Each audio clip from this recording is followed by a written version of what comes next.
最初にここの空間で、はい、これ実際8000個ぐらいって、はい、聞いたんだけど、やっぱりそんなぐらいと思った。その数ってどのぐらいにどうやって最初は想定しました？もうそこはコーディさんが、はい、そうですね、鳥の群れに見せるっていうことがかなりもう難しくって、それを制作の人と一緒にこうやり取りしながら、大体何個でどんな風に見えてくるか、鳥の群れに見えてくるかっていうのを、計算しながらやっていった結果、結局1000ぐらいのやっぱり計算してやってる。はい、図面上では計算して。最初もうそういう計算する前は何かぐらいいると思いました？感覚的に。感覚的に。おそらくここにいる人たちも人によって全然これを捉える時の数違うと思うんですよ。おそらくね、数百個だと思ってる人がいる。なるほど。おそらく。だから8000っていう数があるとはちょっと僕なんか思えないけど、みんなどう思うんだろうってまず思いますね。なんか感覚的に空間の広さに対して。でもかなり私はオーバーに言うタイプなんで、結局多いんですよ、私が言ったのって。だから1万とかそのぐらいは行くんじゃないかなみたいな。それはでももしかしたらオーバーかもしれないと思ってなく、実際そういう数だったんですね。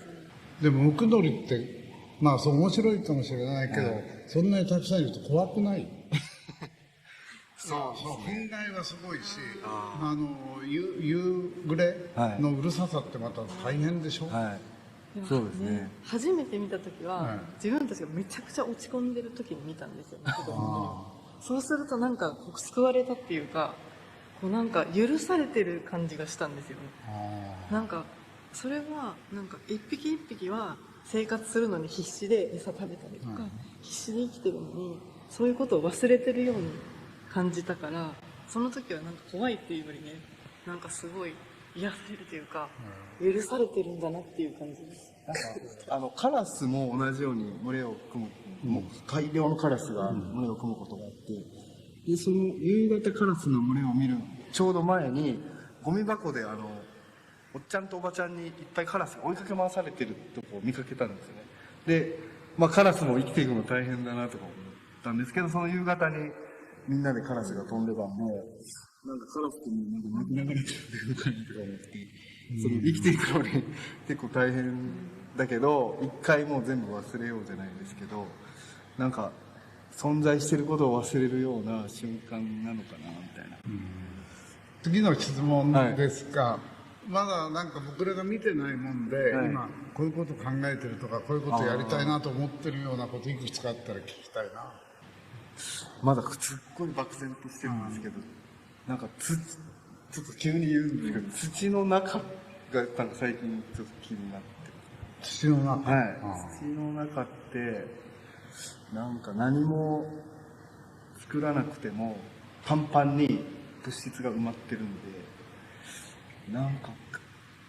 今まで上に立ててきたり、立てているものをなんか変えたりしてたのが、なんか物質がパンパンに詰まって粘土みたいな感じで、なものがすでに地面にあるんで、なんか面白いなと思って、その急に変なこと。どうですか？なんかそういう不思議なことを思ってることをお互いによく話し合って、朝から晩までそういうことを話してるわけ？そうですね。大体浩二さんが変なこと言って、僕がどうやったら作品になるかとか考えるんですけど。でも今聞いてて、ちょっとたまたまコロナ、たまたまっていうかこれからもすごいことになっていくわけだけど、やっぱりその生命の、人間とか動物とか含めて、鳥とか昆虫とか、ウイルスにまで行くわけですが、今までその動的平衡っていうののバランスが取れてたそうなんですよ、動いてる。でそれがもう一挙に崩れ始めて、最近よく出ているのは、温暖化した時の、凍土の下にある、その地球がもう一挙にこう爆発するっていうか、出てき始めた時のことは本当に大変だろうというふうに思ってるけど、そういうのって川さんがまあこれ思ってたとすれば、そういうなんていうかね、こう感覚って動物的本能的ウイルス的な感覚ってあるのかな。いや僕はちょっと正直なんかあんまり鈍感な方かもしれないですけど、まあ大体コージーさんがね、そういうのなんか気づいて、なんか今思ってることなんかありますか？最近気になるこ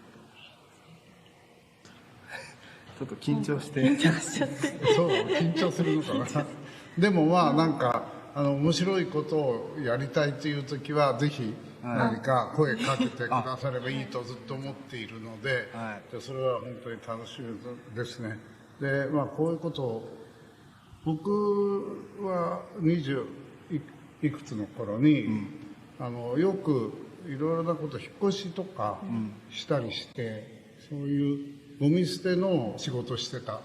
時があるとかね、であるいは物を捨てる時って、今はだいぶ違いましたけど夢の島に捨てに行くわけ、あるいは千葉県のどっかに捨てに行く。そこは受け取りがすごいんだよ。それで僕らはあんまりやらなかったんだけど、そこの島を管理してるおじさんたちはとにかく刺し網をするわけ、網をバーッと張ってムクドリがバーッと引っかかるわけよ。焼き鳥ですけどね、もちろん狙いは焼き鳥だけど、それはすごいダイナミックな感じでしたね。だから僕ムクドリってそういうのにはいいと思ってたんだよね。でこれがムクドリっていうのは、だけどムクドリの凄さってやっぱり面白いなと思いました。